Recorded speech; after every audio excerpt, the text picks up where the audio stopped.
சங்கரன்கோவில் நகர கூடைப்பந்து கழகம் சார்பில் மாணவ மாணவிகளுக்கான இலவச கூடைப்பந்து பயிற்சி முகாம் நடைபெற்று வருகிறது.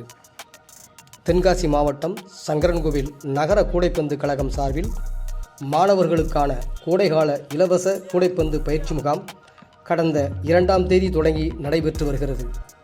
கோமதியம்பாள் அரசு ஆண்கள் மேல்நிலைப்பள்ளி மைதானத்தில் நடைபெற்று வரும் இந்த பயிற்சி முகாமில் சங்கரன்கோவில் மட்டுமல்லாது சுற்றியுள்ள பல்வேறு கிராமங்களைச் சேர்ந்த மாணவ மாணவிகள் 50க்கும் மேற்பட்டோர் பயிற்சி பெற்று வருகின்றனர். கூடைப்பந்து பயிற்சிகளை உடற்கல்வி ஆசிரியர் முப்படாதி, பயிற்சியாளர்கள் முத்துக்குமார், ரஞ்சித் மற்றும் விளையாட்டு வீரர்கள் அளித்து வருகின்றனர். ஏற்பாடுகளை நகர கூடைப்பந்து கழக தலைவர் சங்கர நாராயணன், செயலாளர் முப்பிடாதி, பொருளாளர் ஈஸ்வரமூர்த்தி, உடற்கல்வி ஆசிரியர் குமார், தலைமை ஆசிரியர் நாராயணன் மற்றும் கூடைப்பந்து நிர்வாகிகள் செய்து வருகின்றனர்.